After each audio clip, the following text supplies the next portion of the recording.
Esta es nuestra sesión, la última sesión. Vamos a ver el capítulo 11, que tiene que ver con una serie de recomendaciones prácticas de línea básica de seguridad a nivel de empresa. Lo que vamos a buscar acá es considerar qué deberíamos hacer al mínimo dentro de cada una de nuestras organizaciones para proteger la información y la privacidad de los datos de la misma. Entonces, en nuestra agenda vamos a ver una introducción al tema de riesgos cibernéticos y el contexto, que ese es por donde debemos arrancar, y de allí las diferentes actividades que vamos a hacer para el proceso de tener nuestra línea básica de seguridad. Entonces, lo primero que vamos a entender acá es el riesgo cibernético y contexto, y eso va a ser propio de cada empresa. Entonces, cuando estemos hablando de seguridad de la información y proteger a nuestras empresas, tenemos que hablar del riesgo cibernético asociado y el contexto de las mismas. ¿Por qué debemos hablar de ello? Porque pues teniendo como base esta información es que vamos a priorizar todos nuestros esfuerzos de seguridad, todos los controles y todo lo que hagamos va a estar orientado a través de nuestro riesgo cibernético. Y comenzamos entonces entendiendo qué es ese riesgo cibernético cuáles son esas características que están involucradas dentro de ese riesgo cibernético. Entonces vamos a comenzar a decir que en el riesgo cibernético de una empresa, el primer factor humano de riesgo que tenemos, y como lo dijimos en una de las sesiones, es el tema de las personas. Las personas, tanto internas, eh, digámoslo así, como contratistas que trabajen al interno de las empresas, van a constituir ese riesgo mayor y que es algo que, digámoslo así, buscamos concientizar a la gente, pero siempre va a estar el problema con ellos, sobre todo con los temas de ingeniería social que tenemos. La complejidad en general, vamos a decir que los procesos de seguridad son complejos porque el atacante puede ser estar al interno, puede ser externo, inclusive puede ser una organización criminal la que esté detrás de los datos de la organización. Y los métodos que pueden emplear son muy variados, con lo cual el riesgo cibernético, dentro de los riesgos que tiene una empresa, la complejidad de la seguridad es un tema eh, no menor. El otro punto es que no podemos decir que hay una empresa que no esté, que no sea susceptible de que la ataquen. Cualquier empresa es susceptible de que la ataquen. Entonces, por más pequeña que sea, eh, e inclusive podría llegar a tener un ataque eh, y perder sus datos, los datos de operación y dejar de operar, así de grave. El otro punto es que muchas de las veces no tenemos mucha atención con qué empresas nos interconectamos, ¿sí? O sea, si hay proveedores que tienen acceso a nuestras redes, eh, por ahí perfectamente podemos recibir un ciberataque. Con lo cual, el tema de la interconexión es otro tema del riesgo cibernético que está presente en nuestras empresas. Entonces, hemos de estar mirando y atentos a esas situaciones pasan. El otro es el tema de las amenazas persistentes, como habíamos visto antes, y el caso que les recordaba de los Panama Papers. Las personas que hacen ataques pueden estar semanas o incluso meses en las redes, escalando privilegios hasta conseguir la información que buscan. Con lo cual puede que en una semana no veamos ninguna actividad porque justamente el ciberdelincuente quiere borrar sus pasos o no quiere dar mucha atención, no puede llamar mucho, no quiere llamar mucho la atención de las actividades que está realizando. Otra característica del riesgo cibernético es que en lo posible, si estamos trabajando en algún tipo de gremio, busquemos tener información de lo que está pasando en el gremio porque es altamente probable que si en una semana hacen un ataque a una empresa de salud, es altamente probable que la siguiente empresa de salud sea atacada. O si una universidad es atacada, es altamente probable que en la siguiente semana la otra universidad sea atacada. Entonces, la posibilidad de que tengamos organizaciones de colaboración con respecto a temas de seguridad es un tema importante. El otro punto es que en temas de ciberseguridad, tanto están evolucionando las herramientas como las herramientas que tienen los ciberdelincuentes, con lo cual incluso en muchos de los casos utilizan mecanismos y herramientas con inteligencia artificial y para eso debemos prever que ese tipo de situaciones pueden pasar. Los ciberdelincuentes pueden venir desde cualquier lado, de cualquier país, inclusive por temas políticos, de activistas inclusive, pueden estar siendo atacadas las organizaciones donde laboramos, con lo cual ese es un tema que no lo debemos perder de vista. El otro tema es que el riesgo cibernético es asimétrico, eso significa que en seguridad puede que una empresa implemente un dinero importante en protección, y para el caso del ciberdelincuente perfectamente puede ser inclusive hasta un empleado que con algunas herramientas puede atacar los sistemas, con lo cual vemos que obviamente no, el ciberdelincuente no debe tener muchos recursos para poder atacarnos. Lo otro es que justamente el riesgo cibernético es opaco, pues el ciberdelincuente siempre buscará ocultar sus huellas y que no sea descubierto, así que no se sepa quién fue el que hizo esa actividad. El otro punto es que el riesgo cibernético es existencial. Esto significa que un daño en la empresa, un ransomware puede dar con toda la información de mis clientes o inclusive con las operaciones al interno de la empresa y provocar el colapso. De nuevo les recuerdo el caso de los Panama Papers, donde esa firma de abogados simplemente desapareció, porque fue tan grande el hueco de seguridad que ya no pudo operar por su reputación y por todas las demandas que se le vinieron encima.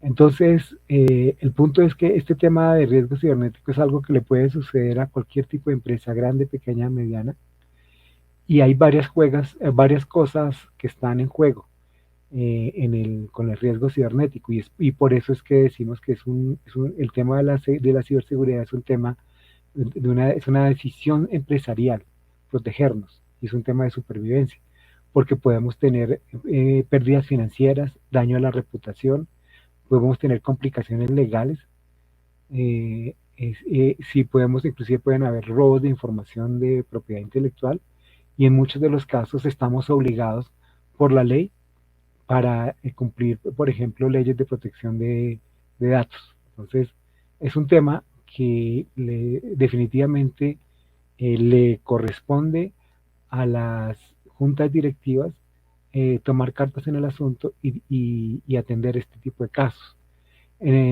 Para hacer eso, entonces, vamos a decir que las juntas directivas, las direcciones de las empresas, los directores, los presidentes de las empresas, al final del día van a tomar una decisión con respecto a la ciberseguridad, porque obviamente hay unos costos asociados en infraestructura, en implementación de procesos, en contratación de personal, y eso va a hacer que en algunos de los casos, cuando se pierda un poco más, pues vamos a tener algunos niveles más de protección, y si no se hace, pues vamos a estar en muchas de las veces expuestos. Con lo cual, al final del día, alguien tiene que decidir en la empresa si hace una inversión en seguridad o no. Y esa es una decisión gerencial, no es una decisión del área de IT. Y justamente, como no es un problema del área de IT, sino es un problema estratégico de toda la empresa, las juntas directivas tienen que tener en cuenta que esto puede tener consecuencias legales, puede tener consecuencias económicas importantes, que inclusive puede amenazar la existencia de la empresa. Con lo cual, de nuevo, no es un tema de IT, es un tema legal, perdón, es un tema eminentemente empresarial, es una decisión empresarial. ¿Por qué? Porque a nivel de estratégica de la empresa, la junta directiva y los directivos de la empresa, con su plan de negocios, definen para dónde va la empresa, pero ese plan de negocios se puede ver afectado justamente por un ciberataque. Y entonces el ciberataque puede hacer que el negocio, por ejemplo, si es una universidad, el ciberataque haga que se encripte toda la información de los estudiantes y la información de las clases y simplemente quede inoperativa la infraestructura interna de la universidad, ejemplo. Con lo cual, las empresas deben tomar una decisión al respecto a nivel estratégico, porque eso puede cambiar los resultados de su plan de negocio. Ya a nivel operativo, las diferentes líneas de negocio deben alzar la mano. Por ejemplo, el área, supongámosle, tomamos el ejemplo del área de contabilidad. El área de contabilidad debería levantar la mano y decir, mira, acá hay una serie de procesos e información importante que necesitamos proteger. No es una iniciativa de IT, es un área de cada una de las áreas de negocio donde el área de tecnología acompaña a las áreas de negocio. Y al final del día es cuando le llega a nivel táctico, le llega al área de tecnología para que en conjunto con cada departamento se implementen diferentes estrategias de protección de los datos y de privacidad, lo mismo, de los mismos. Con lo cual, entonces, vamos a decir que la ciberseguridad es una decisión empresarial, número uno, que va a afectar los objetivos de las empresas, de la empresa y que puede dar por traste inclusive a que la empresa sea viable. Que a nivel de negocio debemos estar claros de proteger los procesos críticos, los datos críticos, si hay datos personales con mayor razón.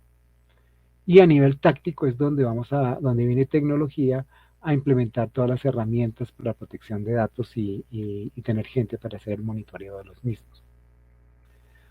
Ahora bien, veamos cómo podrían ser esos controles de la línea básica de seguridad. O sea, cuando vayamos a implementar nuestra línea básica de seguridad, vamos a decir que la línea básica se va a constituir como la medida fundamental que una organización debería implementar y que en muchos de los casos son diferentes capas. Por eso es que lo llamamos como defensa en profundidad y que esa línea de seguridad básica al final nos va a decir qué es las acciones mínimas que debemos emprender para mantener la integridad de los datos, para cumplir con la ley, para que haya continuidad de negocio, de manera tal que se administren los riesgos de manera proactiva y esto debería estar definido en cualquier organización, la línea básica de seguridad.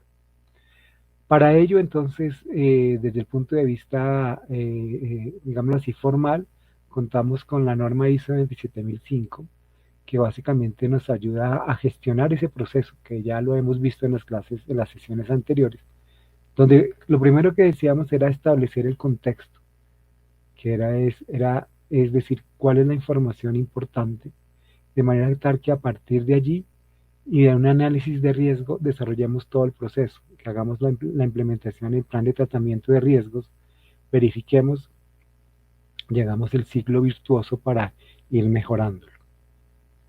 Este es un ejemplo, miremos este es un ejemplo interesante, este es un ejemplo que tiene que ver con un banco.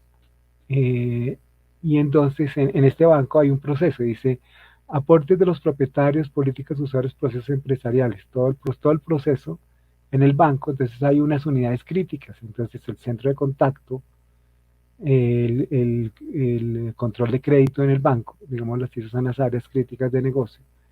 Y allí encontramos unos procesos que son críticos, entonces está atención al cliente, en este caso es una solicitud de hipotecas, los procesos de solicitud de hipotecas, los procesos comerciales de incumplimiento de pago y los temas de nómina. Esos son dentro de ese banco encontramos esos procesos críticos. Ejemplo, fíjense que arrancamos desde los elementos críticos dentro de la organización.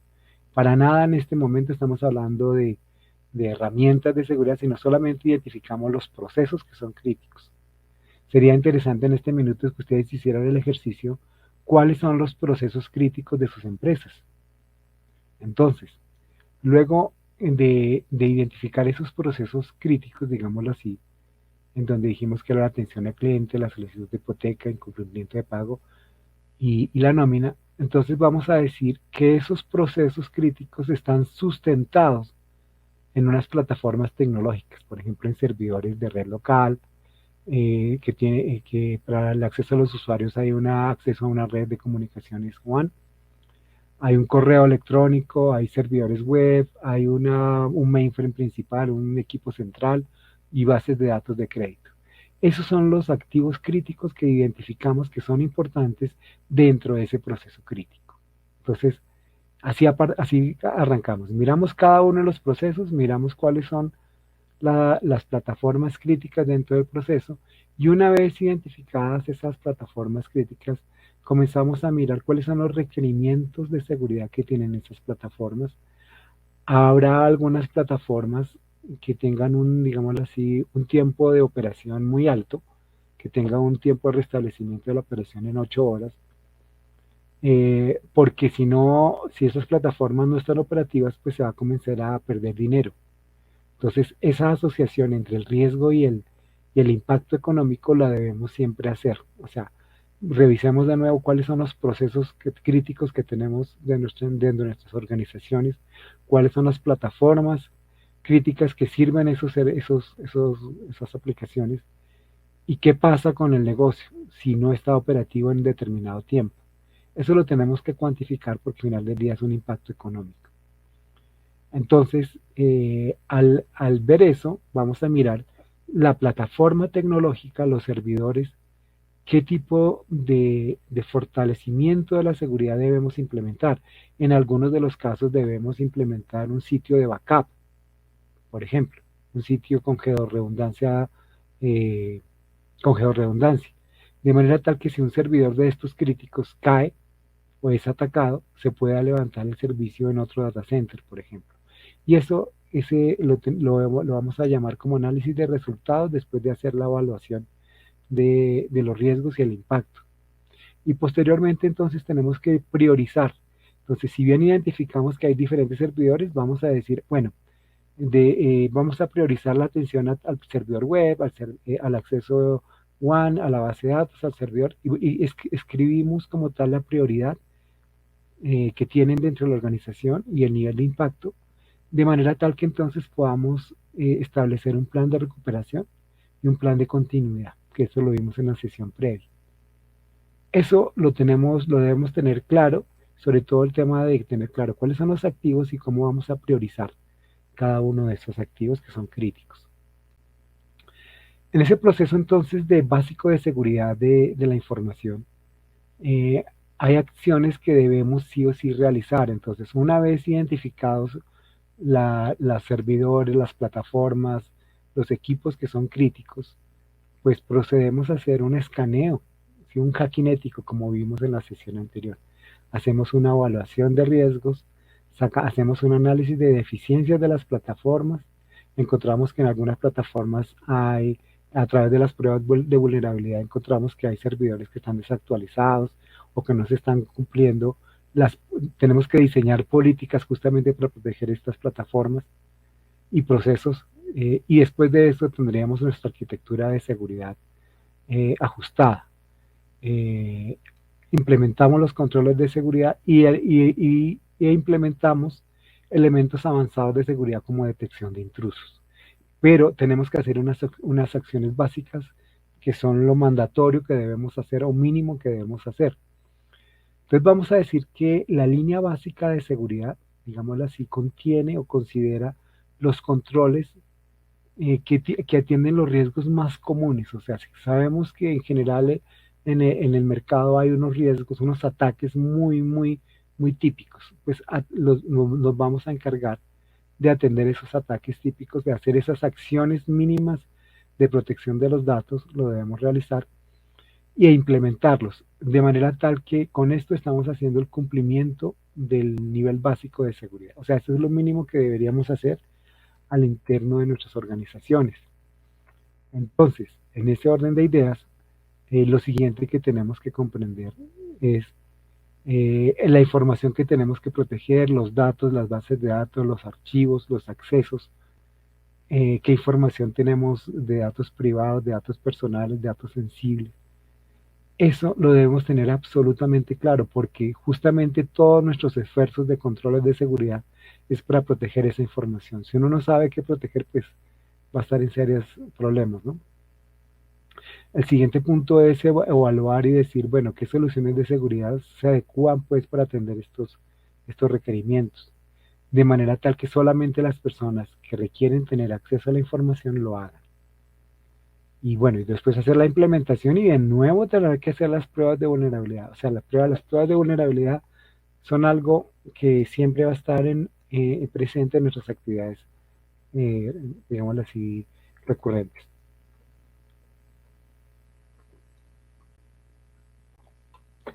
Encontramos en ese orden de ideas para el establecimiento de nuestra línea básica de seguridad algunos, digámoslo así, ciberataques comunes, como el de secuestro de datos, de ransomware. ¿Sí? Ese es uno, que la mayoría de las empresas están expuestas a ese. La pregunta es que nos hagamos, oiga, ¿cómo podríamos atender un secuestro de datos, un ransomware? ¿Qué pasaría si hay un ataque de ransomware en nuestras organizaciones? Bueno, usualmente también se compromete el correo electrónico. O eventualmente se pueden dar violación de los datos, o sea, que personas no autorizadas accesen a los datos, las copien y las publiquen, e inclusive que haya robo de propiedad intelectual o inclusive de datos personales, con lo cual de plano ya vamos a estar en un lío jurídico en muchos de los países donde hay legislación al respecto de protección de datos. Los ataques de la cadena de suministro, o sea, nuestros proveedores son una fuente muy, muy grande eh, para tener este tema de, digamos, de ataques, con lo cual deberíamos ponerle foco a nuestros proveedores, cómo nos estamos conectando con ellos, quiénes están accesando a la información y cómo aseguramos que no estén robando datos y datos personales, por ejemplo. Esa es una pregunta interesante. Y la otra son las amenazas internas, que al interno de las empresas también podemos tener personas que tengan con el objetivo robar información, modificar información, adulterar información, y ese tipo de cosas tenemos que contemplar. Ahora bien, otra consideración que deberíamos tener dentro de este proceso y es el de tema de segmentación de la red. ¿Eso qué significa? Veíamos en la sesión anterior el tema de segmentación de la red como la posibilidad de aislar las redes críticas de algunas redes que son de uso compartido y aislar las áreas críticas de manera tal que podamos segmentar la red y aislar el tráfico y no permitir que hayan cosas como movimientos laterales. Ese es uno de las acciones típicas de los delincuentes. Y eso lo vamos a hacer, inclusive hay una cosa que se llama microsegmentación, que entre más granular lo hagamos, o sea, entre más, digamos, tales equipos son solamente accesibles por tales personas, tengamos más control del mismo, pues justamente el impacto, si hay que, si ahí tenemos un ataque, por ejemplo, de ransomware, tenemos aislado ese segmento. ¿Sí? Hay que tener en cuenta que ese tipo de segmentación la podemos hacer tanto a nivel físico como a nivel virtual, o sea, en el cloud. También tenemos las herramientas para hacer el aislamiento de los procesos y los datos, y que solamente las personas que necesariamente necesitan acceso a los datos lo hagan.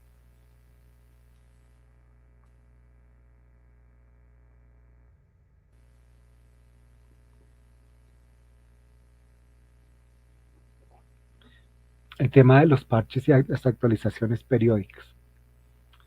Este es uno de los temas más importantes y por donde más los ciberdelincuentes llegan.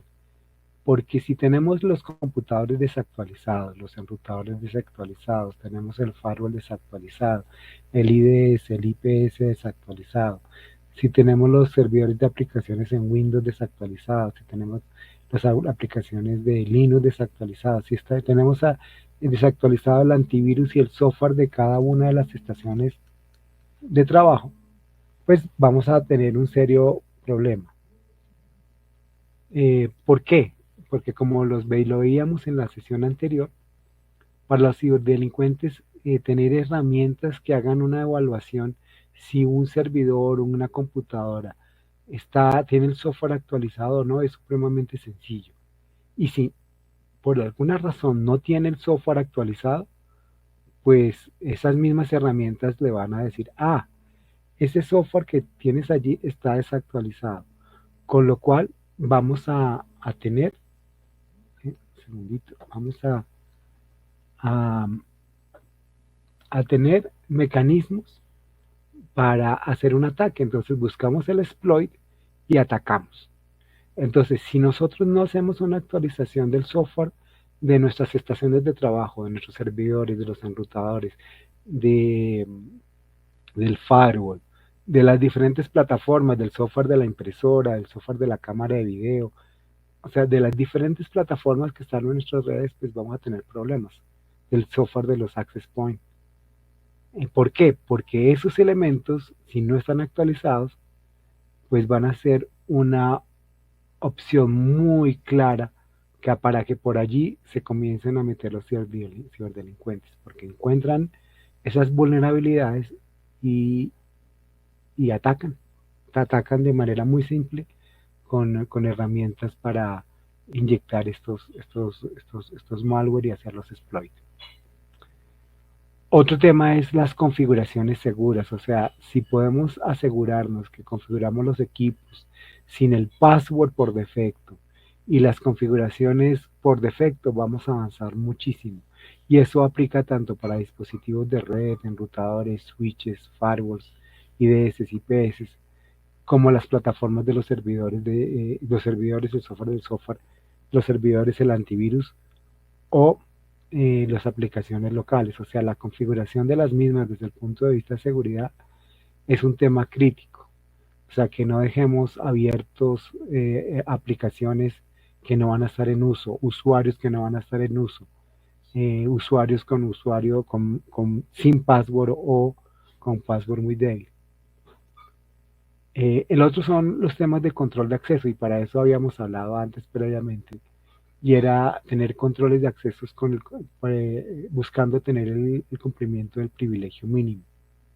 Ese cumplimiento del privilegio mínimo es excelente porque solamente las personas que tengan necesidad de accesar a un servidor lo van a hacer.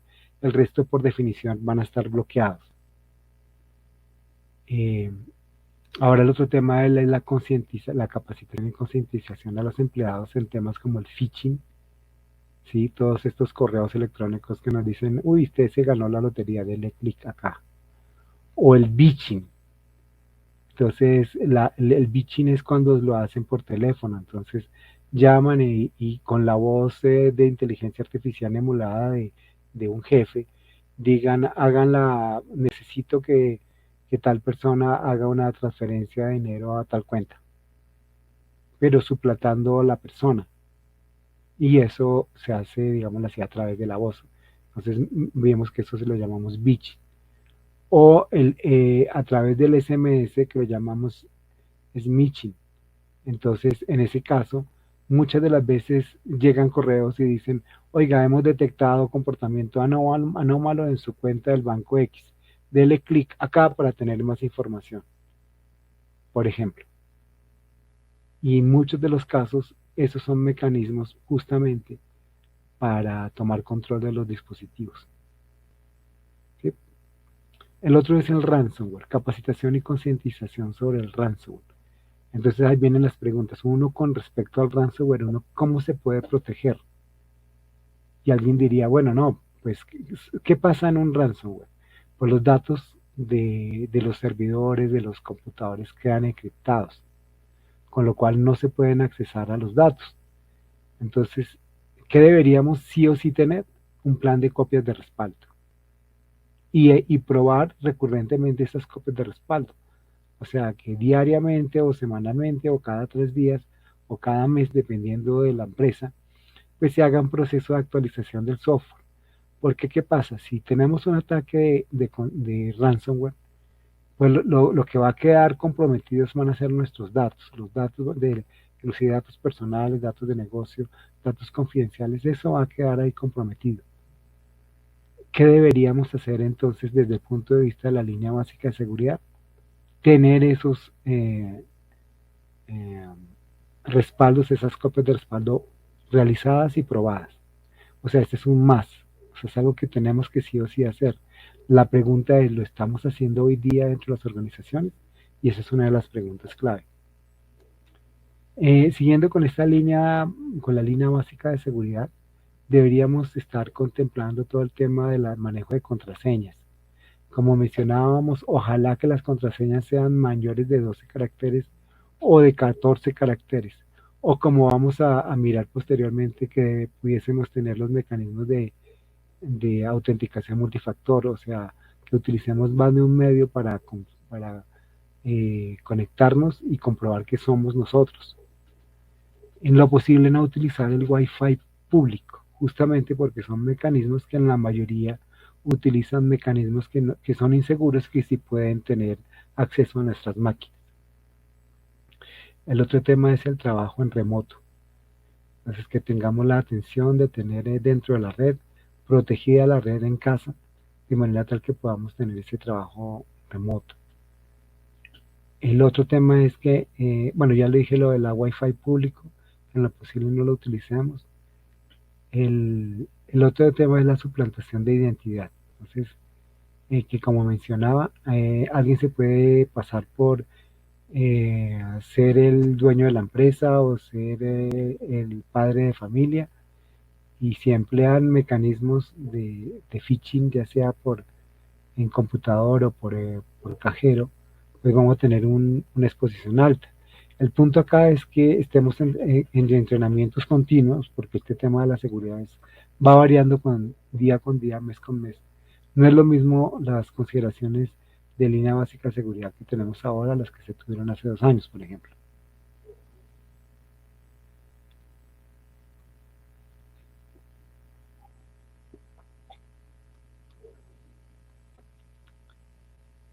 El otro tema es el proceso de gestión de incidentes. O sea, sí o sí debiéramos tener implementado un mecanismo de gestión de incidentes. Y para ello, ¿qué debe pasar? Para ello debemos estar preparados para recibir las comunicaciones, manejar estos incidentes, hacer un análisis de los mismos, implementar mecanismos de mitigación con respecto a ese incidente, y al final del día poder implementar mecanismos de prevención del incidente. Eso es lo que deberíamos hacer desde el punto de vista de preparación. Desde el punto de vista de detección y análisis, ahí viene nuestra capacidad entonces para poder entender qué es lo que está pasando, qué tan grave es una situación desde el punto de vista de riesgos a la seguridad de la información, de qué manera podemos nosotros detectar que ese tipo de situaciones se están pasando, ¿sí? Eh, y lo otro es que podamos tener documentado todo el proceso, o sea, tenemos un plan de acción para una situación de un incidente de seguridad.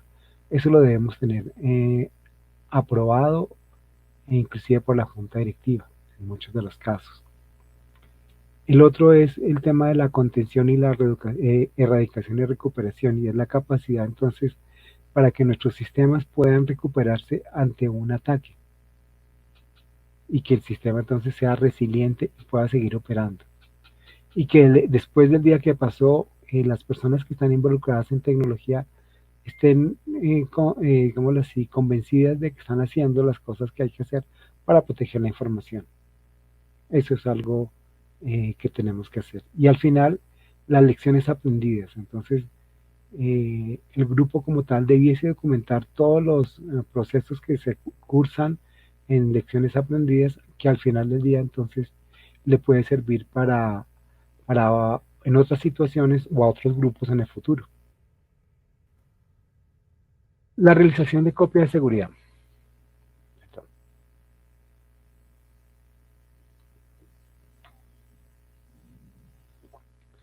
La copia de seguridad, como mencionaba, es algo que debemos realizar recurrentemente, depende de qué tanto varíe la información de la organización. Y debe estar contemplando que dentro del proceso de copia tengamos un proceso de verificar que la copia quedó bien hecha. Y ese es un tema no menor, porque si la copia no quedó bien hecha, entonces es como si no tuviéramos ningún sistema de backup, digámoslo así. Si no tenemos una copia de respaldo, podemos estar totalmente expuestos, por ejemplo, a un ataque de ransomware. Ahora vemos el tema dentro de la línea básica, uno de los temas más críticos es el tema de cumplimiento de la regulación con respecto a protección de datos.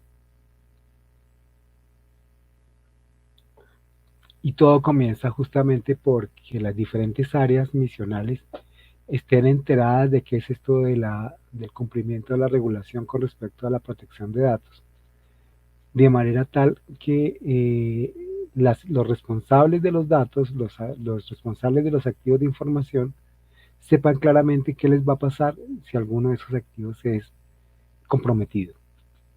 ¿Ok? Entonces, para ello debemos hacer un proceso de capacitar a las personas que tienen la misión con nombre y apellido de hacerle copias regulares a las plataformas.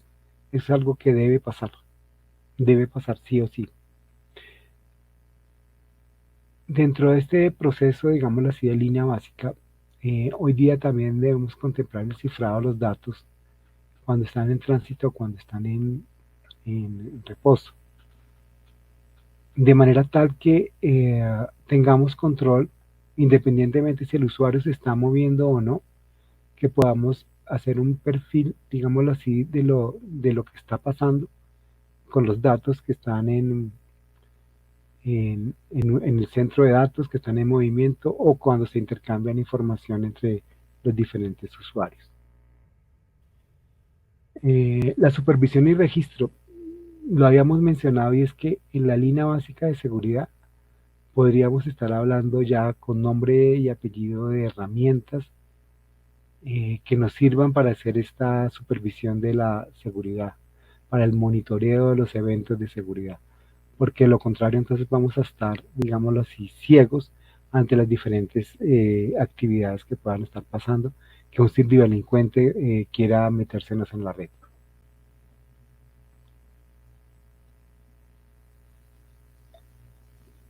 La línea básica de seguridad debería contemplar hacer el ejercicio de mirar qué organizaciones tienen acceso a la información de la empresa por razones de negocio, que se le haya permitido que un tercero se conecte a la red o se esté intercambiando información con otras empresas por alguna razón, ya sea de índole económico o de índole legal, por ejemplo. Ese tipo de cosas, entonces deberíamos estar claros de que estos terceros también deberían tener evaluaciones típicas y regulares de seguridad de la información. ¿Sí? Entonces, así como muchas empresas hoy día están diciendo, ve, mi empresa certificó ISO 27001, que es la norma de seguridad básica, digámoslo así.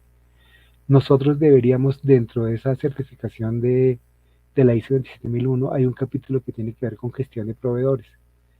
Y para poder certificarnos debemos tener claro qué información estamos compartiendo con nuestros proveedores y cómo hacemos la protección de los datos con ellos.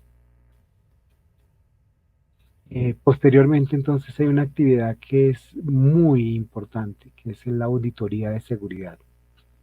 Y en esa auditoría debemos verla de la mejor manera, de la manera más positiva. ¿Por qué? Porque el auditor al final del día es un colega, es un compañero que nos va a ayudar en el proceso de identificar dónde debemos incorporar más controles de información. ¿Sí? Porque es un tercero que llega a analizar el caso de nuestra infraestructura y allí entonces podemos, como línea básica de seguridad, contemplar la seguridad en la realización de auditorías recurrentes. Bueno, ¿cómo vamos de tiempo? Bien. Ahora bien, ¿cuáles serían esos beneficios de la auditoría de seguridad? Y básicamente la auditoría nos va a servir para mirar qué tan bien lo estamos haciendo. Si va a verificar que haya una alineación entre la estrategia de la empresa y cómo le estamos dando prioridad a los riesgos asociados a los activos críticos de la empresa. Allí van a verificar si estamos o no haciendo los procesos de capacitación al interno de la empresa. Van a identificar en esta auditoría, van a mirar si hay fallas en los sistemas existentes, si hay fallos reportados y por qué fueron reportados y qué acción estamos tomando para mitigar esos malos resultados, digámoslo así. El otro punto es la parte organizacional. La auditoría va a decir si tenemos los recursos adecuados para llevar a cabo procesos internos de planes de ciberseguridad. Eso es algo de los que tenemos que ver como beneficios de la auditoría de seguridad. En adición a todo lo que hemos hablado, entonces ahí sí vienen los casos particulares de cada una de las industrias. Entonces, supongan que, no sé, yo vendo carros. Y entonces en ese proceso de línea básica de seguridad, pues yo establezco unos mecanismos de línea básica de seguridad con los carros. Y allí dentro de la empresa hay procesos que son críticos y tenemos que asegurarnos que esos procesos críticos estén protegidos. Y podríamos adicionar algún elemento básico adicional si identificamos que está en riesgo algún activo de información. Hay que ver acá, es confianza cero y sistemas avanzados. ¿Qué es lo que ha pasado?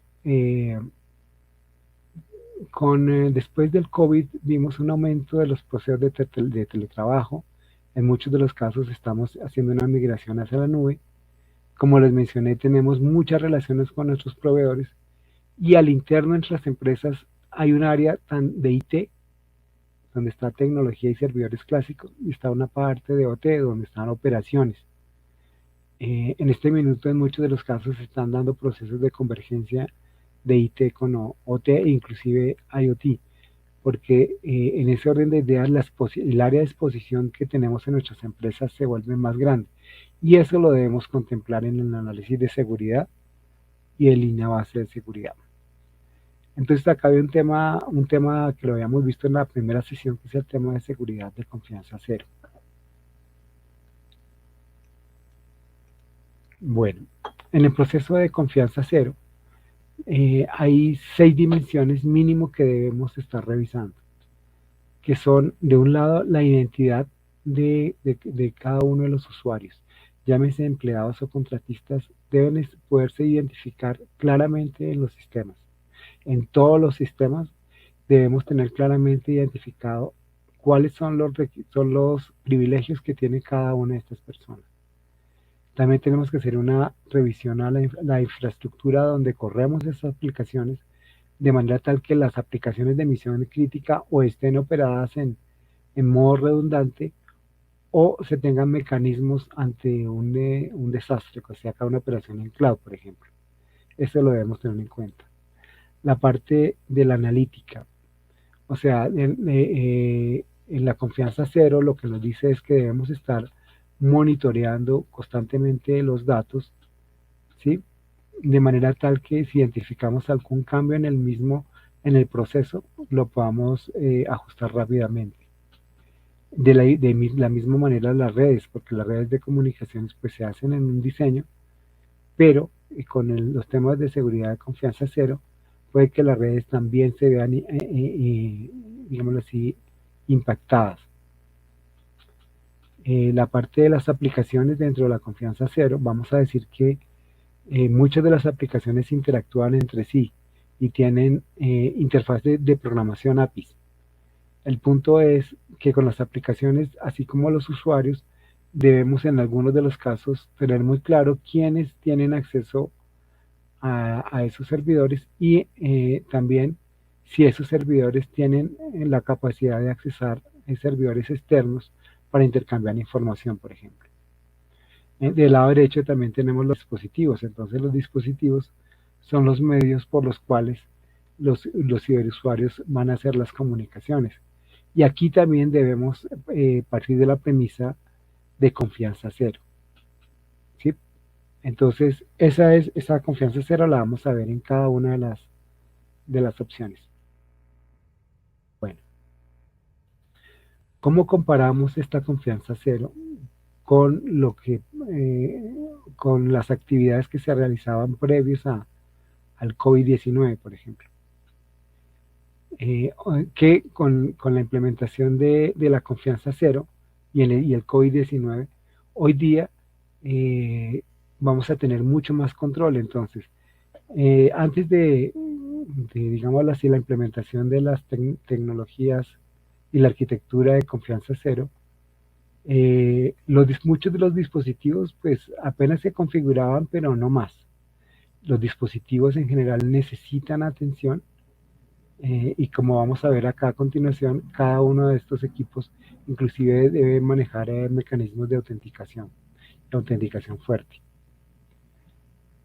Eh, con respecto a la autenticación de los usuarios, en la mayoría de las veces se ha tenido autenticación con un solo factor, o sea, con un password, por ejemplo, que ante ataques de redes, en las redes sociales, pues perfectamente nos pueden tomar el password. En el caso de confianza cero, digámoslo así, eh, a diferencia del proceso de confianza, o sea, en el caso de preconfianza cero a confianza cero, uno de los elementos críticos es el mínimo privilegio que vamos a tener en este proceso. Entonces, en ese mínimo privilegio que vamos a tener, vamos a asegurarnos que toda vez que alguien se quiera conectar, vamos a verificar que si alguien sí está autorizado para conectarse.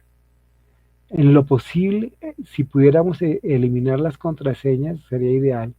¿Y por qué las eliminamos? Pues las eliminamos por mecanismos que sean un poco más robustos en términos de seguridad.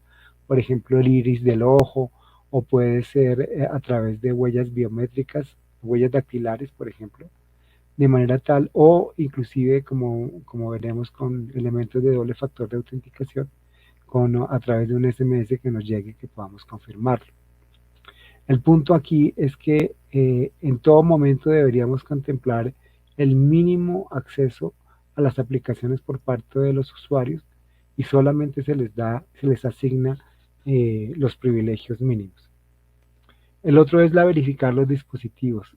Y este verificar los dispositivos tiene que ver de que estemos claros de las MAC address, por ejemplo, de todos los equipos que se puedan conectar, que podamos, además de la MAC address, que cada servidor, perdón, que cada PC o cada servidor tengan mecanismos para que podamos identificarlos de manera remota, que podamos cambiarles el software de manera remota.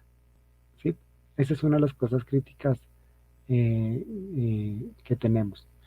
El otro punto es el tema de controlar todos los usuarios de superusuarios, especialmente porque al ser comprometido, por ejemplo, el usuario, el superusuario de una plataforma, pues ese superusuario tiene acceso absolutamente a todas las aplicaciones. Y deberíamos entonces tener atención al manejo de estos permisos administrativos que se le dan a los dispositivos de cliente. El otro es la verificación del acceso. Y verificación del acceso en términos de, por ejemplo, roles. Entonces, si el usuario tiene el rol de administrador del firewall, entonces puede pasar, que es diferente al rol básico, trabaja en la empresa. Esos accesos, esa verificación de los accesos, especialmente los accesos que se dan por VPNs, es una de las áreas a que hay que ponerle foco. El otro tema de la confianza cero es la verificación de los servicios. Y eso tiene que ver con las condiciones que aplican para cada servicio y que podamos verificar que se esté dando correctamente. Al final del día, si estamos hablando de niveles de madurez, podríamos hablar que si una organización cuenta con un centro de operaciones de seguridad, pues ya ha avanzado bastante en temas de ciberseguridad, porque en el centro de operaciones de ciberseguridad, la idea es que lo tengamos para resolver inquietudes proactivas o atenciones de situaciones de emergencia, por ejemplo. Para eso nos puede servir el centro de operaciones de seguridad. Y que la cual se asegura que hagamos la tarea bien, o sea, va a estar enviando alertas, tiene la posibilidad de implementar mecanismos de control de ransomware se lleva un registro justamente de todos los riesgos asociados a los activos y se da cumplimiento legal a los cumplimientos legales que corresponden. El otro punto que está en la agenda es el tema de concientización y capacitación sobre seguridad. Un segundito.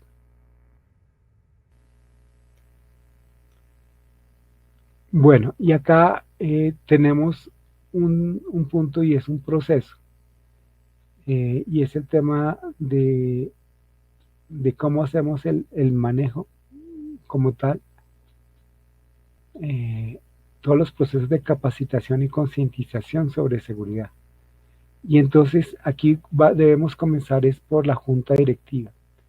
A nivel directivo debemos estar claros de que el tema de la seguridad es una prioridad para las organizaciones y que debemos entonces identificar cuáles son las brechas de seguridad en términos de capacitación que tiene nuestro personal para poder programar un entrenamiento y que ojalá en lo posible sea recurrente ese entrenamiento. Posteriormente entonces deberíamos hacer, llevar entre ese proceso de capacitación y concientización, realizar simulaciones de phishing. Es decir, de manera controlada vamos a enviarle a los usuarios mensajes de phishing, de SMS, de phishing, de manera tal que evaluemos el nivel de madurez de seguridad que tiene el personal. Entonces con eso estaremos haciendo los procesos de educación del personal para, por ejemplo, el ejemplo acá que nos dimos que era el tema de phishing, de phishing.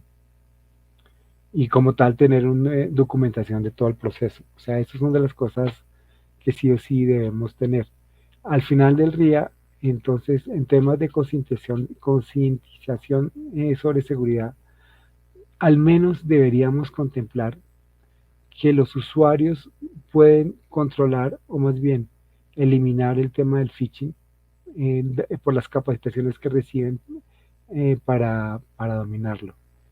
El otro es el manejo de las contraseñas y en lo posible, como miramos, empleando doble factor de autenticación, que ese es uno de los temas críticos.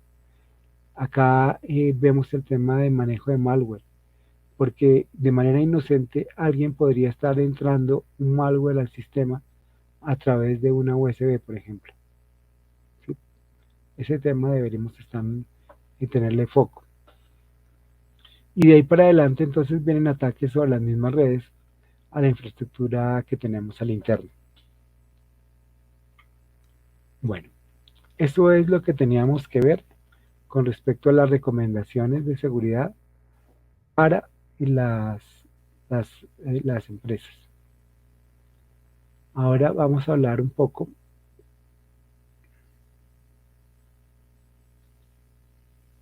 Voy a dejar de compartir. Díganme cuando estén viendo la otra presentación. A ver. ¿Ya la pueden ver?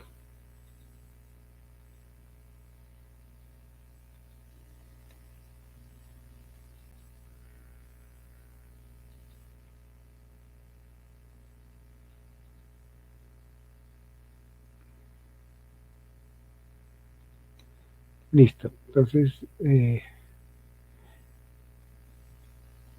siguiente y último capítulo es el tema de las recomendaciones prácticas que deberíamos tener con respecto a la línea básica a nivel personal.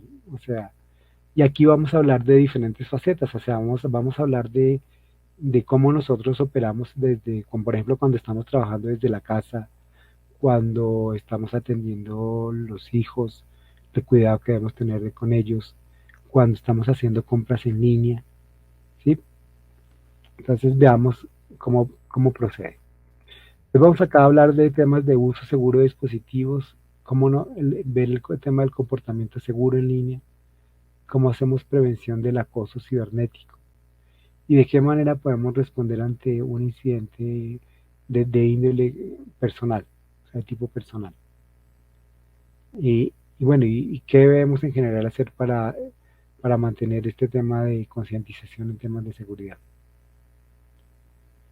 Entonces, lo primero que vemos es el uso de seguro de dispositivos. Entonces, en el uso de seguro de dispositivos hay unas acciones que debemos realizar. Y entre las acciones que debemos realizar está la actualización del sistema operativo de dispositivos móviles y computadores, por ejemplo. Eso es algo que sí o sí hay que hacer. El segundo, ejecutar un antivirus, un software de antivirus. Eso es algo que casi se volvió como, así como una norma, que pudiéramos entonces revisar toda la información que entra a la organización para protegernos a la interna. Prevenir, prevenir robo de identidad. Y esa es una opción interesante.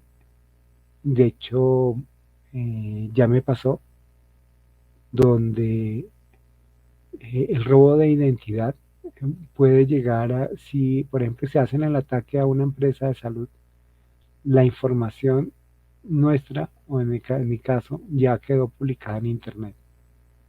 Y de ahí los ciberdelincuentes pueden comenzar a hacer llamadas a bancos para, para intentar robar información, bueno, robar mi dinero.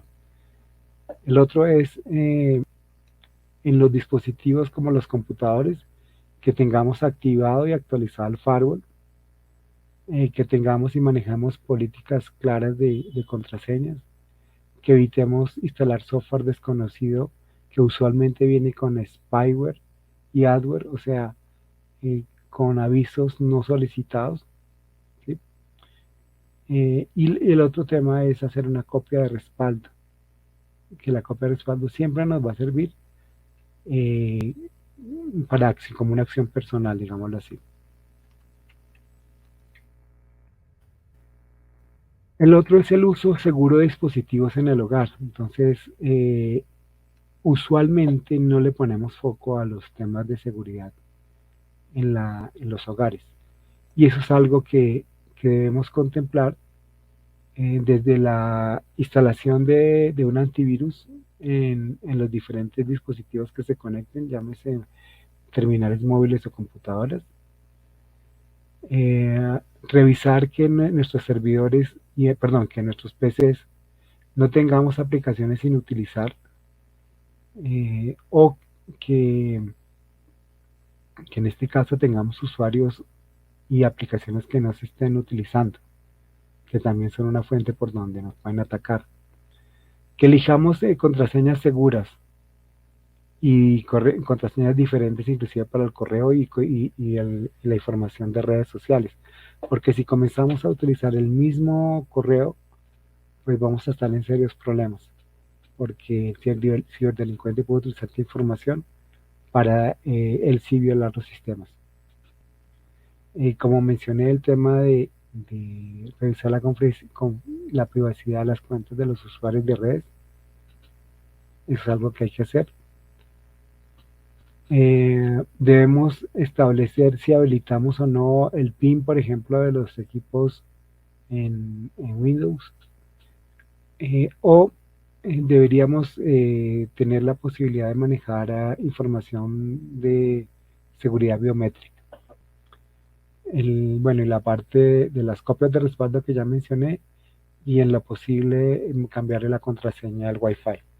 Esos son algunos de las recomendaciones a nivel de trabajo en el hogar. Ahora, si además en el hogar lo utilizamos como oficina de trabajo, hay otras recomendaciones que tenemos. O sea, si la operación que hacemos desde nuestra casa es trabajar desde nuestra casa, entonces deberíamos, o sea, tener claro en lo posible que el computador que utilicemos para trabajar en las cosas de la empresa sea el computador de la empresa, no sea un computador personal, porque por allí eh, tendríamos la posibilidad de incluir algún malware en la red. Entonces, la idea siempre es que en lo posible uno utilice el computador de la empresa. Y acá vienen otras recomendaciones, por ejemplo, además del manejo de contraseñas, es el tema de tener conciencia de que eh, el envío de correos, digámoslo así, electrónicos a personas que no conocemos involucra un riesgo.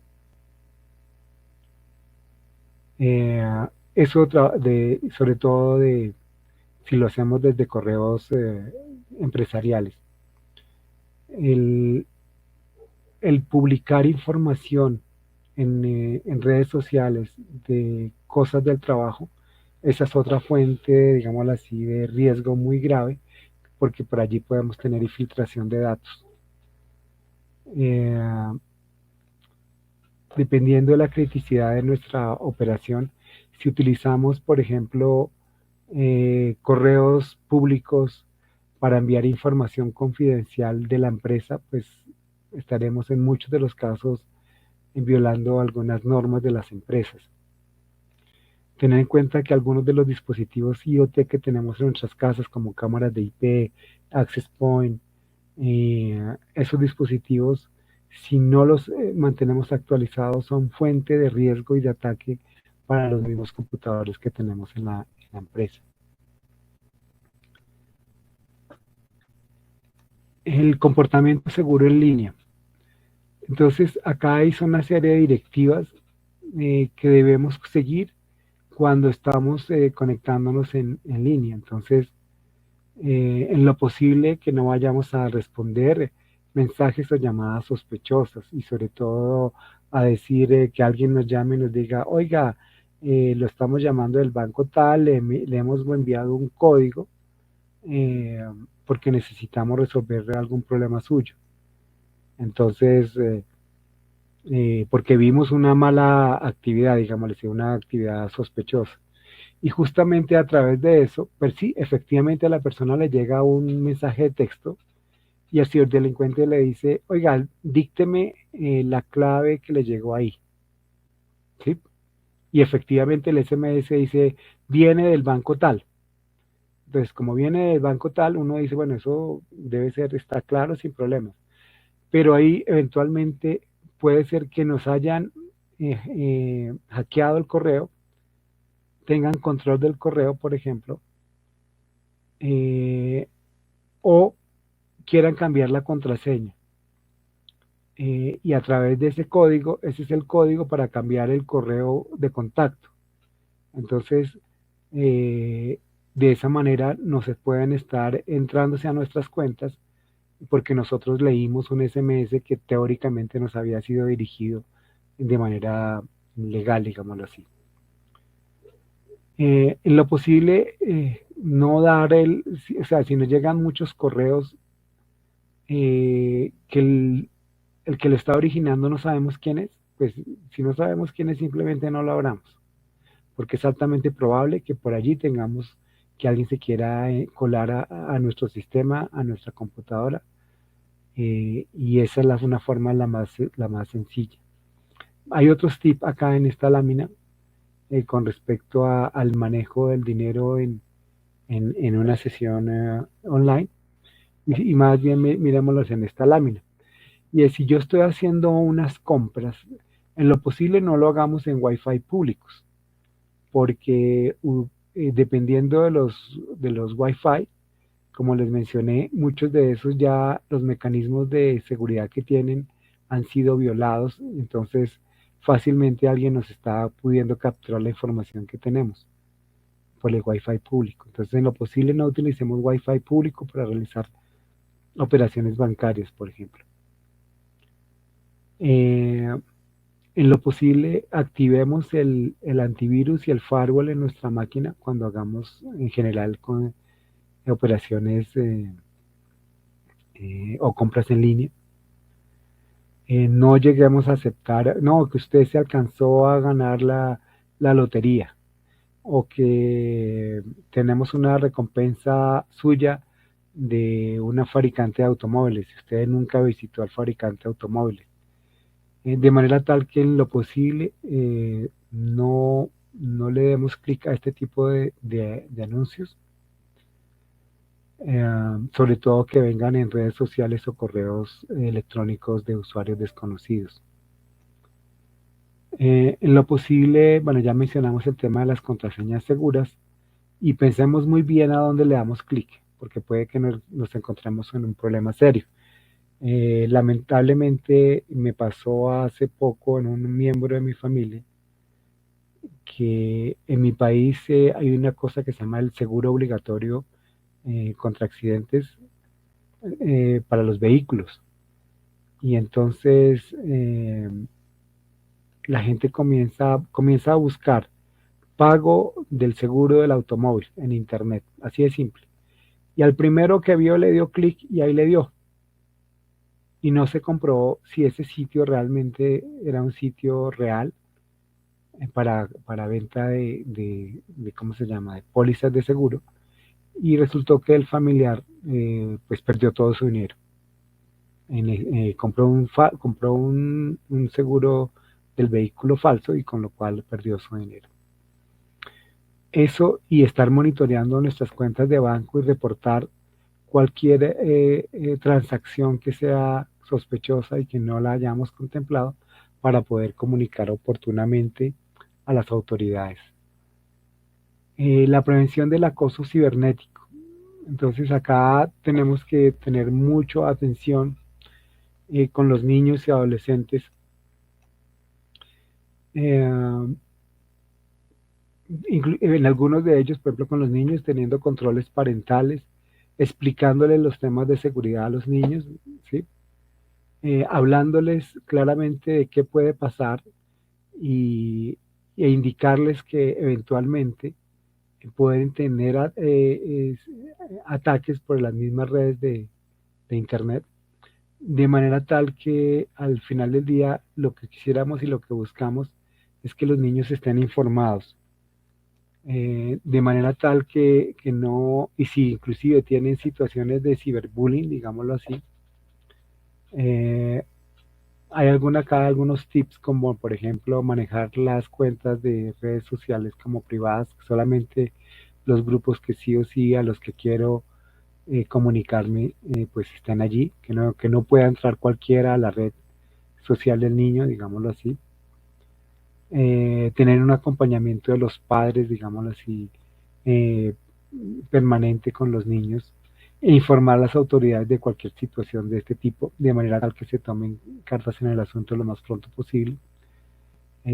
Hablar con los niños para que no vayan a compartir ningún tipo de información o que se tomen fotos eh, de datos privados, digámoslo así. ¿Sí? Eh, Y vemos acá dos puntos claves que son qué deberíamos hacer ante un incidente que podamos tener con respecto a la seguridad y a nuestros datos, ¿no? A los datos personales. Entonces allí, como a nivel de empresa, nosotros deberíamos estar preparados para atender una situación de estas que nadie está exento. Y en eso tiene que ver con la actualización del software. Entonces la actualización de nuestros computadores, es un elemento clave porque mencionamos que esa es una de las razones por las cuales fácilmente los delincuentes nos pueden atacar. Entonces, tener actualizado el sistema operativo del Windows, del Linux, del dispositivo móvil es un más, es algo que sí o sí debemos estar realizando. Y a la par de eso, hacer los procesos de copias de seguridad de las computadoras, de los celulares, eh, porque podemos inclusive hasta el mismo robo de los datos, si no tenemos una copia de seguridad, pues vamos a estar en problemas. Si tenemos un incidente de seguridad, eh, ¿qué deberíamos hacer? Deberíamos desconectar los equipos, ¿sí?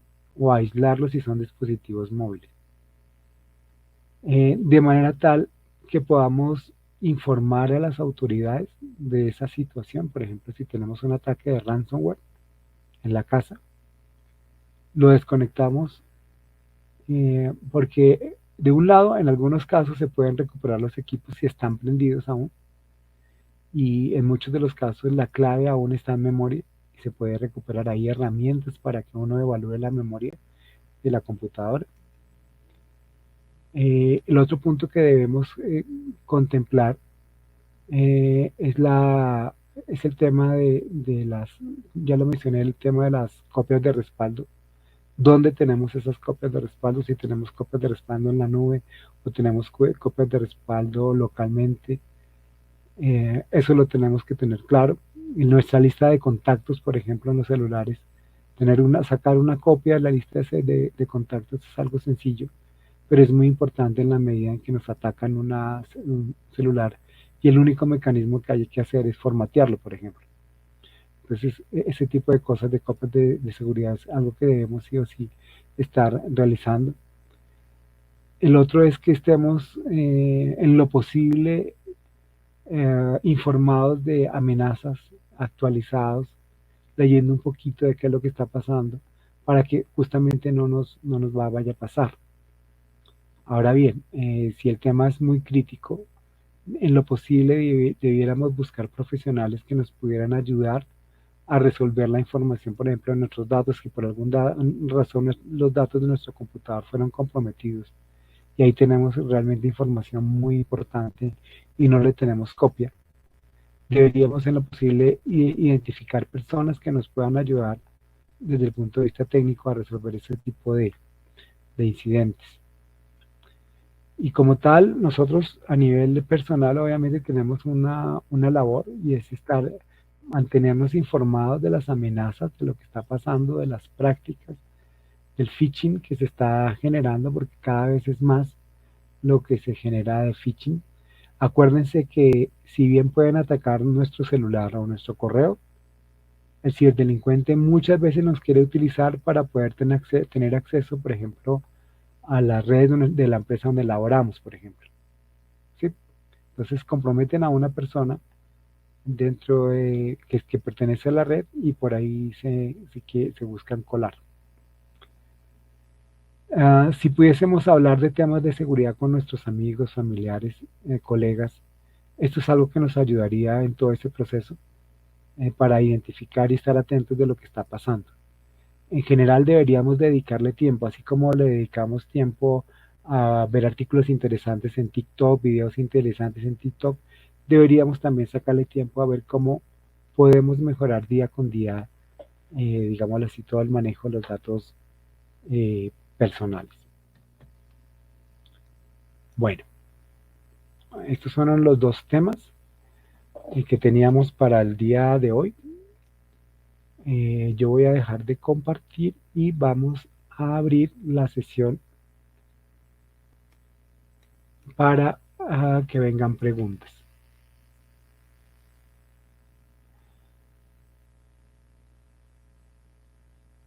Listo. Entonces acá viene una pregunta que dice Jenny Muñoz. Buenas noches, la certificación del curso la envían al correo. Sí, entonces como se mencionó previamente, se tiene una labor con una universidad y les va a llegar el certificado eh, por parte de la universidad firmado a través del correo que tienen registrado. No sé que alguien tenga alguna otra pregunta. Hoy terminamos relativamente rápido con respecto a este tema. Si alguien quiere tener una intervención en voz, puede levantar la mano y podemos activar para que pueda hacer su intervención y su pregunta. Bueno, este tema que vimos hoy es uno de los temas más sensibles en términos de qué lo debemos hacer. Eh, Especialmente las recomendaciones a nivel empresarial, que son las recomendaciones básicas que deberíamos contemplar. O sea, eso es lo mínimo que deberíamos hacer y la pregunta es si las estamos haciendo, como mínimo, si estamos siguiendo esas recomendaciones básicas de seguridad. Dice, me gustaría ver algo más sobre herramientas más prácticos o pruebas de herramientas. Ejemplo. Gracias Luis Alberto um, por tu intervención. Sí, en este tema de la ciberseguridad hay una herramienta que es bastante útil y voy a compartirlas en este minuto. A ver, son acciones que se pueden hacer. Bueno, entonces la primera herramienta que les voy a mostrar. Bueno, ¿Están viendo mi pantalla? Voy a poner este link en el sistema. Se llama Virus Total. ¿Cuál es la idea? La idea es que ustedes, esta es una herramienta gratuita que está en la web.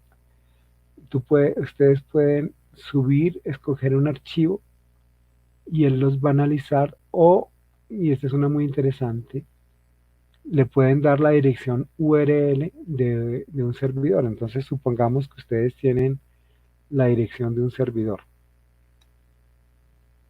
A ver, miremos a ver la dirección de un servidor. Hago aquí yo acá un intento. Bueno, voy a copiarles la URL para que lo puedan hacer ustedes mismos allí. A ver, si ustedes se conectan a esta página de Virus Total, en esa página de Virus Total, ustedes pueden colocar aquí una dirección IP. Ahí le puse una dirección IP de un servidor que yo conozco. Y intentemos hacer una prueba. ¿Qué pasa cuando intento hacer esa prueba?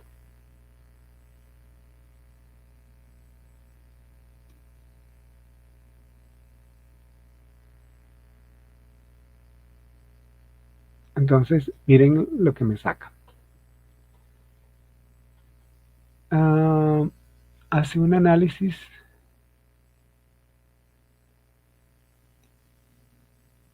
y me indica si ese servidor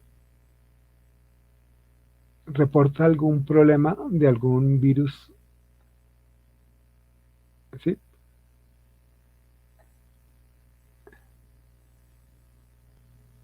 Acá le di una dirección.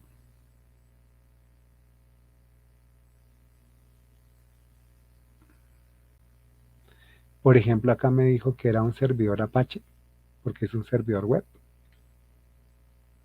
Eh,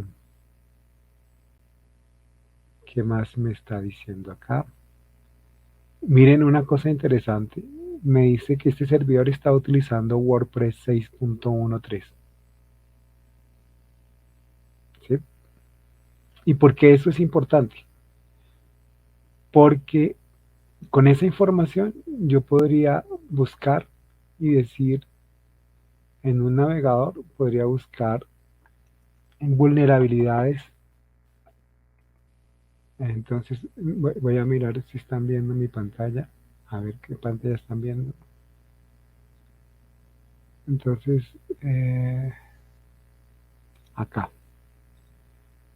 Yo hice una búsqueda por vulnerabilidades de WordPress 6.13.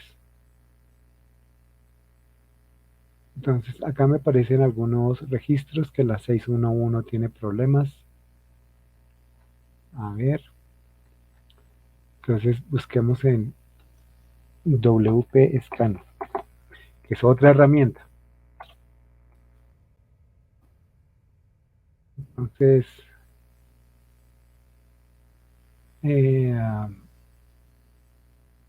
dice aquí, WP Scan 6.13, vulnerabilidad.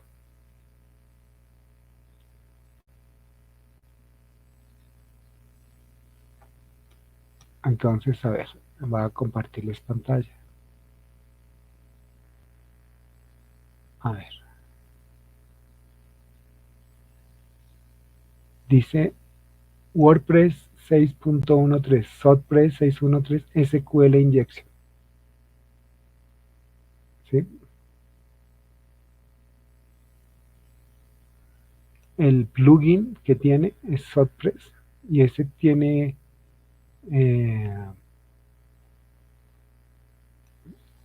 verdad, ya fue resuelto y está la información detallada de esa vulnerabilidad. Y fíjense que todo comenzó con la herramienta de ¿cómo se llama? De Virus Total. Entonces en Virus Total lo que yo hice fue decirle acá que la dirección IP, el URL, y por lo pronto a esa URL no le encontró problemas. Pero un ejercicio sencillo que ustedes pueden comenzar a hacer es a través de esta herramienta que es gratuita, revisan sus servidores y van a encontrar algunas de las veces, no, su servidor está infectado. Es más, cuando sus usuarios se conectan a su servidor les descarga un malware. ¿Sí? Esa misma herramienta también la podemos tener por Google. Denme un segundito, les voy a mostrar. Entonces voy a compartir pantalla.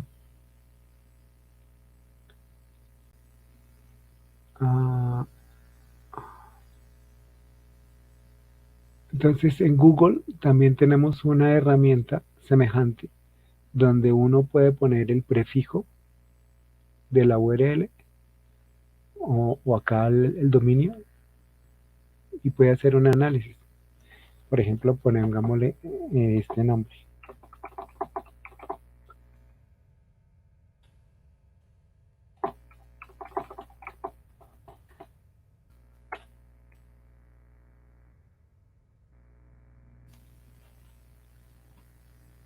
Y sí, dice que es un servidor que está en GoDaddy. Y es efectivamente, ese es un servidor mío que está en GoDaddy. Y acá, bueno, puede comenzar a hacer, verificar más tarde. Y yo le puedo comenzar y Google tiene otras herramientas semejantes a la de, ¿cómo se llama? A la de Virus Total. Voy a mostrarles. Ahorita con esta sugerencia voy a crearles una lámina más en la presentación. Se las voy a enviar y les voy a adicionar otra. Y esta herramienta me va a servir para hacer prácticas con respecto a phishing. 10 segundos que no la encuentro por acá.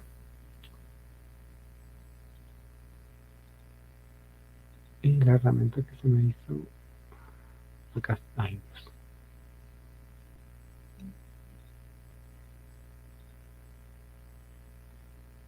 ¿Qué se me hizo la herramienta? Acá está.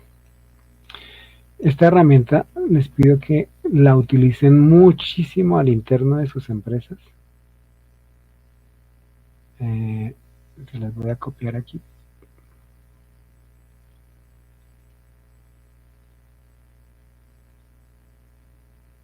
Y la herramienta es esta.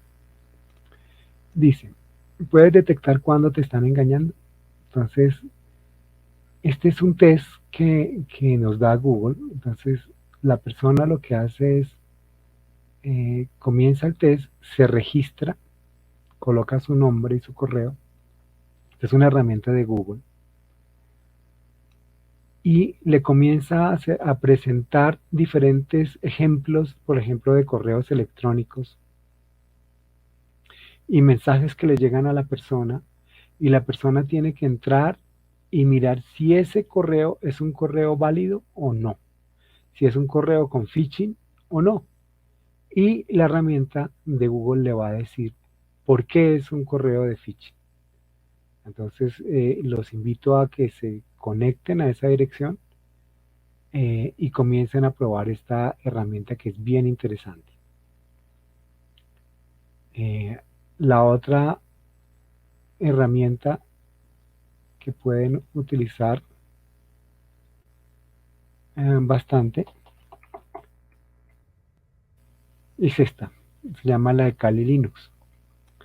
Con esta herramienta la pueden correr como una máquina virtual o pueden correrla, si tienen por ahí una partición o un computador viejito, la pueden instalar. Es un Linux que ya viene con todas las, digámosle, si vamos con todas las utilidades para poder hacer pruebas de seguridad. ya la habíamos visto en una sesión, y con esta herramienta entonces podemos llegar a hacer diferentes pruebas de seguridad y hacer una evaluación de ¿cómo se llama?, de vulnerabilidades que se tiene. Entonces, la herramienta inclusive la podemos enlazar con esta que se llama WebChat para hacer el monitoreo de las diferentes plataformas. Entonces, voy a mostrarles acá. Esta es la versión gráfica, es una versión muy bonita que se tiene, o la pueden tener en su celular si quieren para hacer pruebas, o la pueden correr como una máquina virtual. Voy a hacer la prueba, yo la tengo acá instalada en mi máquina. A ver, entonces voy a compartir mi pantalla, bajar de compartir y voy a compartir toda la pantalla para que ustedes vean un poquito. Voy a compartir toda la pantalla. Y ustedes acá, por ejemplo, no sé, para los que sepan Docker, esta es una plataforma, por ejemplo, acá tengo varios servidores corriendo en esta máquina de Windows. Voy a apagarlos. Bueno, yo podría tener acá, simular mis servidores y podría, estoy apagando los servidores. A ver, paremos. Quieto, ya los paré. Y si ustedes miran acá, dice imagen Kali Linux. Entonces, yo podría arrancar este proceso de Kali Linux y podría tener un acceso a esta máquina.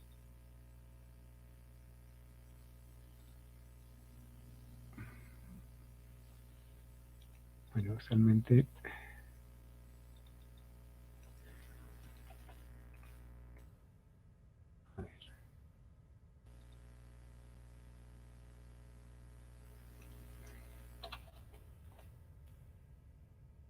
entonces yo aquí en este minuto ya tengo todo el Kali Linux instalado. Lo puedo correr desde una máquina virtual, desde aquí, desde, ¿cómo se llama? Desde el PowerShell, digámoslo así, o lo puedo correr desde acá.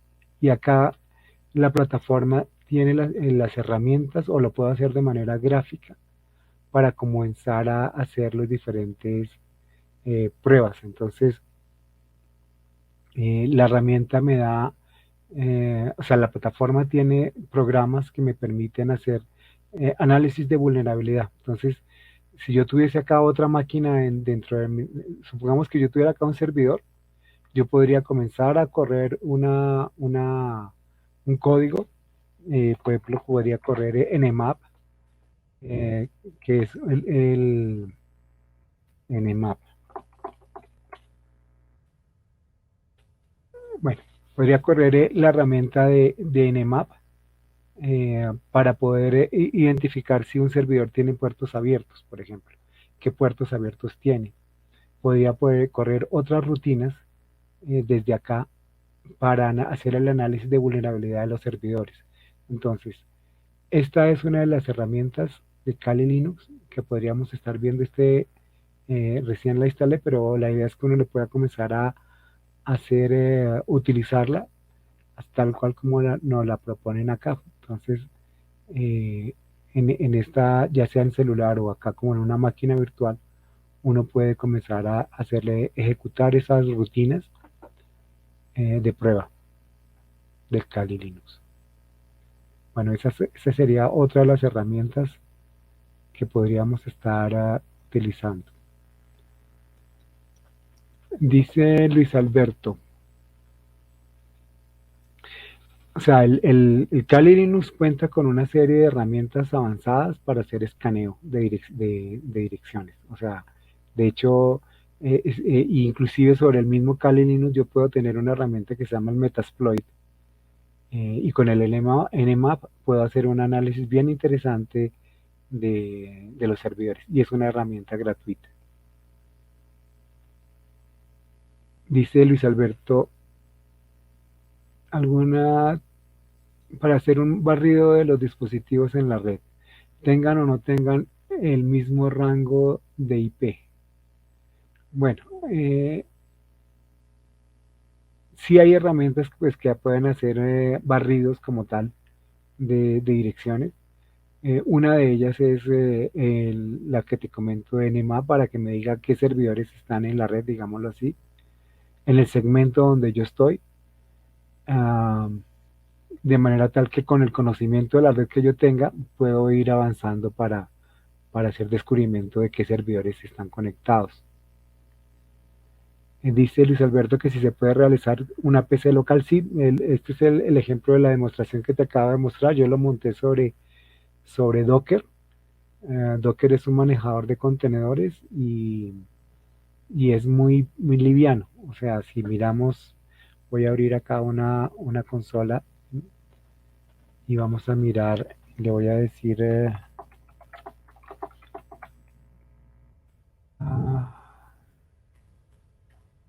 voy a compartir mi pantalla de nuevo. Entonces acá le estoy compartiendo, por ejemplo, eh, le dije que me dijera cuáles imágenes de Docker yo tenía instaladas. Entonces tengo una imagen de Docker que son 117 megas. ¿Y eso por qué es? Porque el Windows 10, por ejemplo, ya tiene Linux implementado en su kernel. Entonces el Linux ya está instalado en el Windows 10 y la aplicación solamente pesa 117 megas. Obviamente, esa es la base. Cuando yo le comienzo a instalar módulos y módulos, va creciendo un poquito, pero no es mucho. Entonces yo la puedo colocar nativa como Docker, como una imagen, o puedo hacerla, ¿cómo se dice? Sobre una máquina de VirtualBox. Y si vamos a mirar otras herramientas, acá hay una que se llama SonarQube. ¿Se acuerdan cuando yo les hablé de herramientas para, ¿cómo se llama? Para revisar el software, si el software de una aplicación era segura. Entonces, SonarQube es una de esas herramientas que me permiten, a ver si la puedo abrir por aquí, en que me permiten analizar si el software que yo tengo al interno de mi empresa es un software seguro. No, también lo tengo como bueno, pues es una máquina virtual, es una máquina con Docker. Entonces, este es otro que yo puedo correr para poder hacer análisis del software de mi compañía. Entonces, uno Kali Linux para encontrar vulnerabilidades de las plataformas que están corriendo y SonarQube que está aquí. Y que con ese yo lo puedo utilizar para poder evaluar el código. Entonces, si yo tengo acceso al código de mi página web, yo puedo correr SonarQube y puede analizarlo completamente y decirle en qué línea de código está el problema y la vulnerabilidad. Entonces, esa es una herramienta interesante. Les voy a compartir ¿cómo se llama? La URL.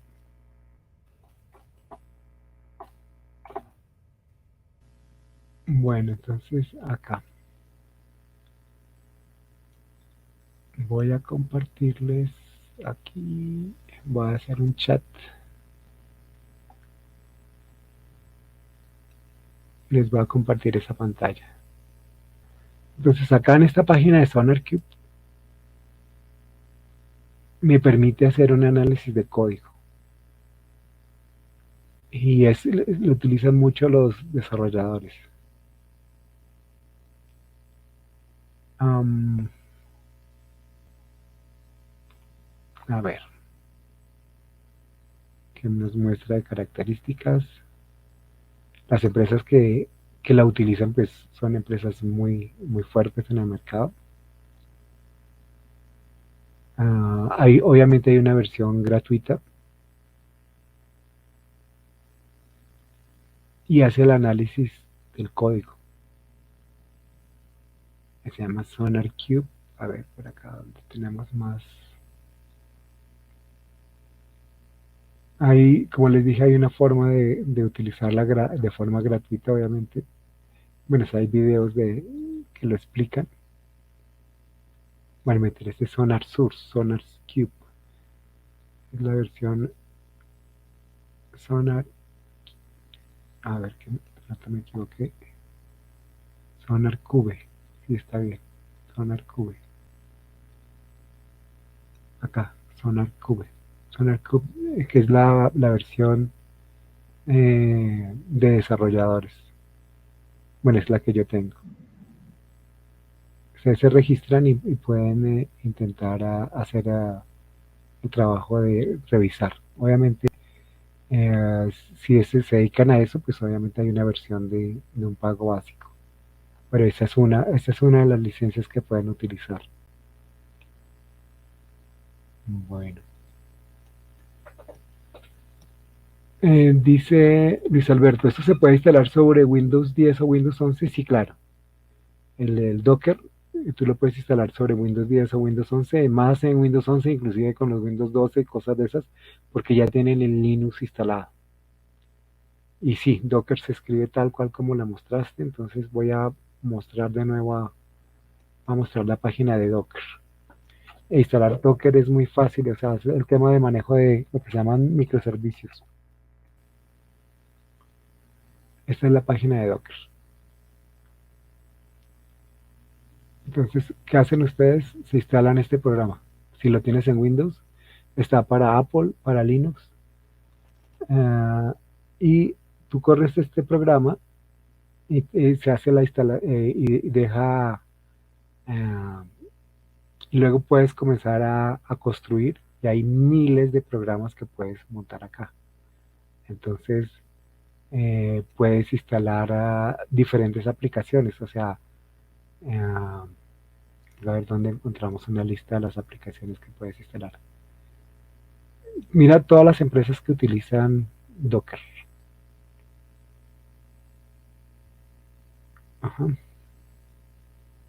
Eh, la plataforma de cloud de AWS, Microsoft, tú puedes tener Docker con Amazon SS. SS. Mm, y acá está la comunidad.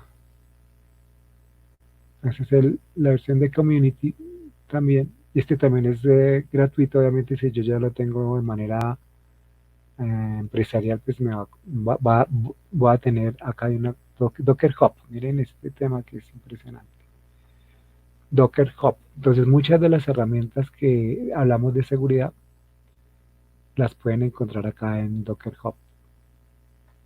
A ver, donde vemos una lista. Send Docker Hub. Get started Docker Hub. Go to Docker Hub. Acá. Entonces, en Docker ustedes pueden instalar diferentes sistemas operativos, Ubuntu, bases de datos, lenguajes de programación. Uh, pueden instalar, a ver, salió una lista gigante. Son miles de aplicaciones. Ver todas las imágenes oficiales. Mira. Todas las bases de datos están acá. Todas. WordPress. Los que desarrollan páginas web también pueden montar WordPress, Linux, CentOS, Debian, PHP y miles de programas. Y acá es más fácil, inclusive puedes instalar versiones de Amazon acá en tu computadora para hacer pruebas. Antes de que lo instalas en Amazon, haces las pruebas aquí y cuando vayas a Amazon, instalas un Amazon Linux y ya está.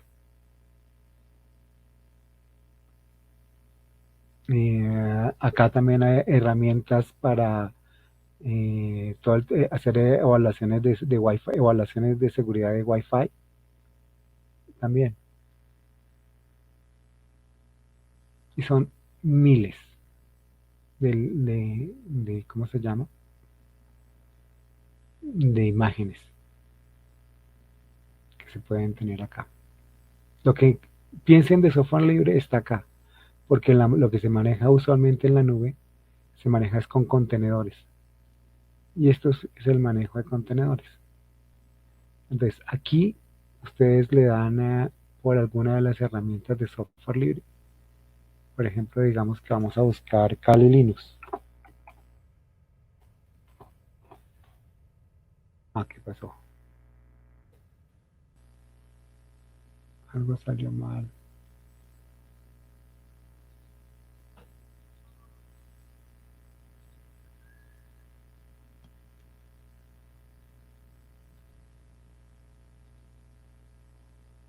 Porque no me permitió buscar Kali Linux. Sí, Kali Linux. Acá está. Kali Linux. Entonces, este es un Kali Linux basado con la imagen de Alpine, de Ubuntu, de Debian, de AWS, Rocky Linux, o sea, diferentes versiones. Kali Linux Rolling, esa fue la que yo instalé. Son 5 millones de bajadas. La tienen desactualizado. Bueno, y ustedes mismos pueden hacer sus propias versiones. El sitio web de ¿cómo se llama? Del Kali Linux. Se los voy a pasar también.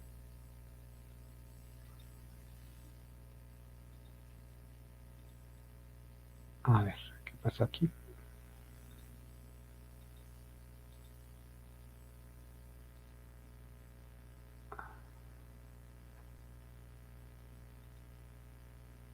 Acá. Voy a copiarles este en el chat. Y en el chat entonces ustedes pueden encontrar ahí para bajar la licencia para abarcar el software de Windows o de Linux si lo quieren así.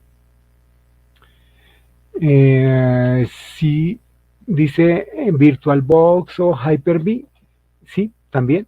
O sea, Hyper-V sí, VirtualBox ya, bueno, antiguamente se podía, no, la verdad hace rato no reviso. Pero si lo puedes hacer con Hyper-V, sí, o lo haces nativo en Windows, no hay lío. Bueno, no sé qué otra pregunta haya. Gracias, Luis Alberto, por tu pregunta.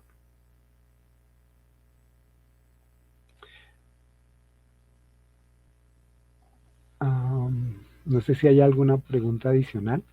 Bueno, les agradezco enormemente.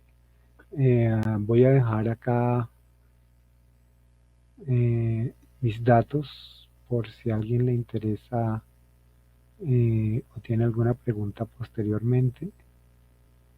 Me contacta. Y bueno, agradeciéndoles por su atención, por su tiempo. Y si alguien tiene alguna otra cosa, posteriormente me puede enviar un mensajito. Ana, muchas gracias también a ti y a todos los asistentes. Disculpen un poco lo largo del curso, pero yo espero que se hayan llevado una buena imagen del mismo. Y bueno, este es un proceso que es constante del conocimiento de los temas de ciberseguridad y este era nuestro curso básico. Estoy trabajando para justamente tener el curso práctico. Muchas gracias a todos. Yo posteriormente aquí a la sesión envío la información y a más tardar ustedes tienen esta clase y la clase anterior la van a tener en sus correos. Muchas gracias a todos.